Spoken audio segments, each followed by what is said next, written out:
Hey y'all, welcome back to another session of Better Out Than In, Real Talk with Kai. Thank you to everyone who's watched my previous two videos. If you haven't watched my previous two videos, please go back and watch them so you can understand this video here. This is my third video. My last week video was about my diagnosis of type 1 diabetes and being home for the first couple of days. Today I'll be talking about where my mental state was once my mom went back to work full time and I was more independent with taking care of my diabetes on my own. So once my mom went back to work full time and I was at home more often alone, I had to do more of my diabetes on my own. And what I mean is by taking my insulin shots, also remembering to take that thyroid medication I was talking about last week, that is basically the center of your hormones. And so the more that I had to do my diabetes on my own, it started to take a mental toll on me because I wanted to go out with my friends and do just regular, teen stuff. But of course, because I had to take the insulin every time I ate or had to check my blood sugar before I ate things, it was a little harder for me to kind of feel normal.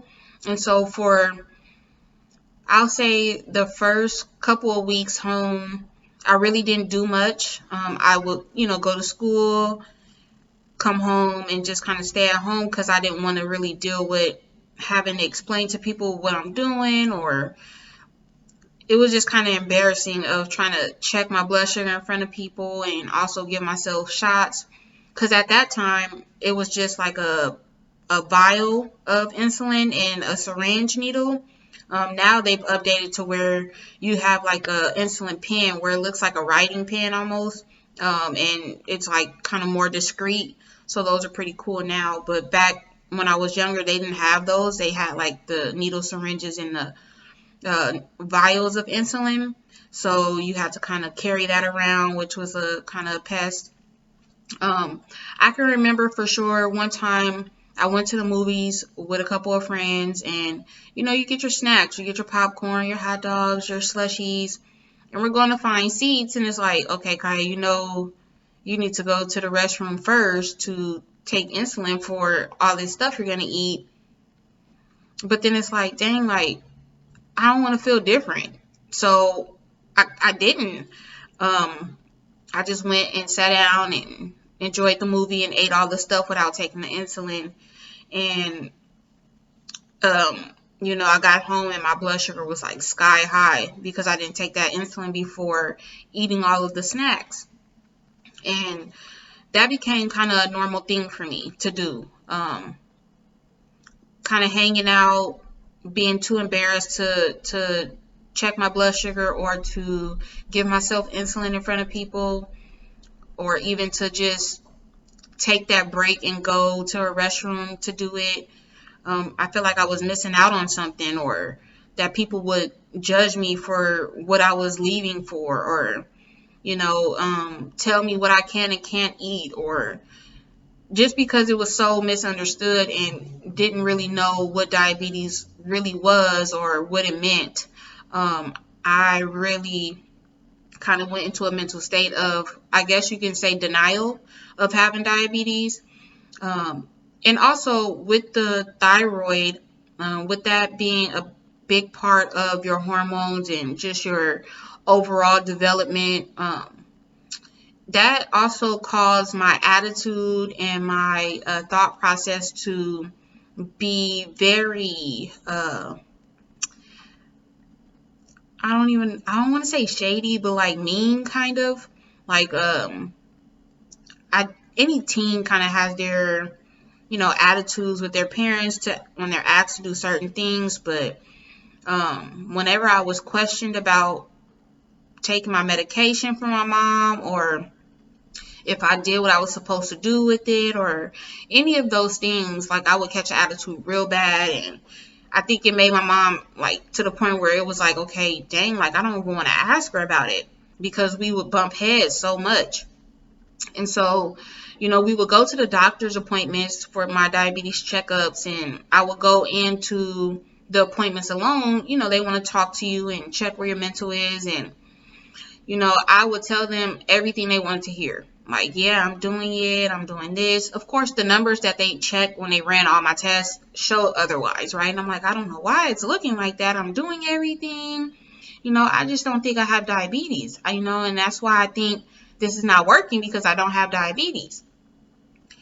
But I do, and so for quite a while, I wasn't even taking the medication, like bare minimum. What I had was 2 different types of insulin. One was short acting and one is long acting. And so the long acting one you take at nighttime before bed, and that lasts you until the next night that you take more before bed. I took that regularly every night because no one's around, I'm at home, I'm comfortable to do it. The fast acting or short acting insulin is what you take every time you eat, food for lunch, breakfast, dinner, snacks. And that's where I kind of had a problem, is because like when I'm out and not at home, I wasn't really taking it because I didn't want to take that time to have to go and stick myself and check my sugar. And at that time and at my age, it was kind of a hassle. And again, I didn't really understand the necessity of doing these things. I kind of just was like, they're just putting this stuff on me. Why do I have to do this? Like, I don't have diabetes, so I don't have to take this medication as often or frequently as they suggest. And it just kind of became a norm for me to be hanging out and not to take the medication. And so my mental state was, tell mom, tell doctors and nurses that I'm doing it, but I know I'm not. And I was doing, like I said, the bare minimum of taking care of myself in the insulin. And so for a lot of times, I would find myself in a DKA situation, which is when your blood sugar is very high and you end up in the hospital, where they have to give you, insulin and monitor you in the hospital because your blood sugars are just too high and out of whack. And that was a continuous thing for me during my younger years of being home with diabetes, because I just wasn't doing it. And it wasn't because I was just like a bad kid, or that I was too rebellious, because all kids, we are rebellious against something, and in our own means. But it's just, I think I was just overwhelmed. And so for any kid who may have type 1 diabetes, or a teenager who may have type 1 diabetes that finds it hard to separate themselves to be able to go and take care of their needs of taking the insulin and checking their blood sugar, because of what they think their friends might think or say, then they're not your friends. And I didn't know how supportive my friends were at that time, because I never shared anything with them. And a lot of times, my real friends, they'd be like, hey, did you check your sugar? Don't you supposed to take insulin for that? And they don't really know, so they're kind of going based off what I say, and I'm just like, nah, I'm cool. Nah, it's good. I got it. Nah. No, I don't have to. I'm going to do it later, even though I was supposed to do it, and but I didn't really recognize that they were accepting or trying to be understanding of my situation. So, that's what I would kind of tell any teenagers or preteens right now, who are going through or experiencing dealing with their type 1 diabetes and dealing with their emotions about having diabetes is, it's not your fault. By taking the medicine when you're supposed to and how you're supposed to, counting your carbs and, making sure you're taking the right amount of insulin, for what you're eating, you'll feel so much better.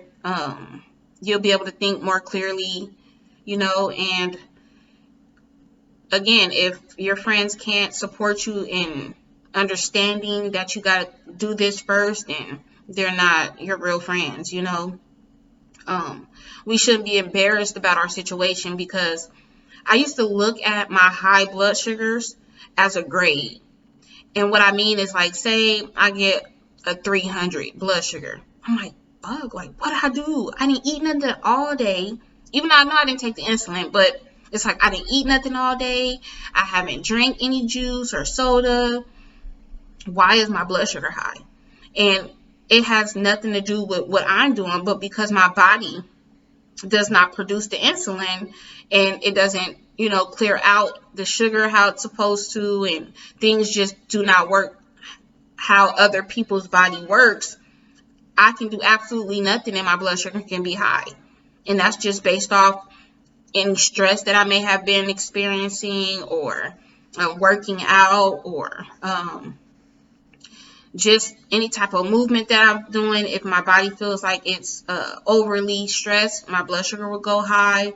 So it's not necessarily anything that I was doing, but when I have those high blood sugars, I'm like, damn, like, I didn't do anything. Like, why is it high? And I would beat myself up about it.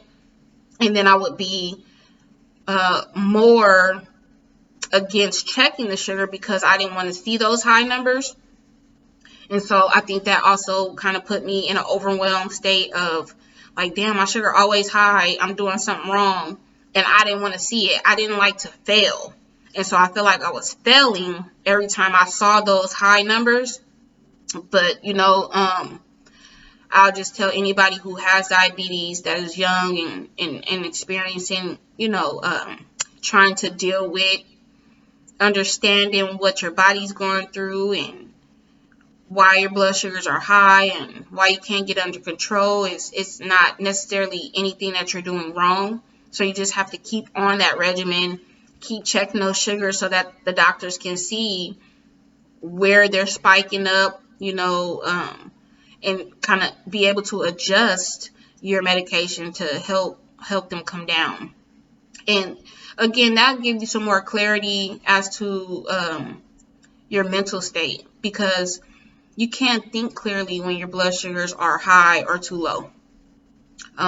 When you experience a high blood sugar, some people get really thirsty. Some people get very sweaty and clammy. Though these are also similar symptoms for low blood sugar. But either too high or too low blood sugars, you can't really think too straight. And so it does become more difficult, and you become more shut down towards other people when you can't think clearly and when you're not taking your medication correctly. So that's kind of where my mental state was. It was like, okay, well, I don't think I have diabetes. I'm not going to take this stuff. I'm not going to take the medication. I'm just going to do the bare minimum. I even went so far as to, I would draw the insulin and just push it out, like, on the ground instead of putting it into my body, like wasting it basically, just so that it looks like I was using it, so my mom wouldn't be like, it doesn't look like you're taking it, and that's sad, Now that I think about it and I'm older, I'm like, damn, why did I do that? Like, a lot of things that happen to people with diabetes at an older age, you think, oh, that only happens to people who are older. But when you're young and you're not taking care of yourself and not taking the medication the way that they prescribe it to you, what's happening behind the scenes is it's just bringing on all of those complications earlier. Amputations, eye diseases, heart diseases, kidney failure, all type of things happen behind the scenes when you don't take care of yourself at a young age. And so previously in my first video, I mentioned about we got to take care of ourselves now for our older selves. And so I didn't understand that logic when I was younger. because I thought I had plenty of time to get everything corrected and take care of myself. But, time is not always on our side. And so we have to do things in the now. So to any young person out there who may be watching, or any parents or family members who have teenagers or young teens who have type 1 diabetes and you just don't know how to help them, just try to be as understanding as you can, that they may be feeling that they're alone, that they may be in denial like I was, and that they don't have it. They may be ashamed of, their disease, but just try to be as understanding and supportive as possible. And, try to steer away from saying, I understand, or I feel you, or I know what you mean, if you are not experiencing what they are experiencing, because then that feels like, no, you don't know, and then it kind of pushes them away more. So just trying to be more educated and asking questions. Make sure you ask them how they're feeling, like really how they're feeling, what they're thinking about, and just try to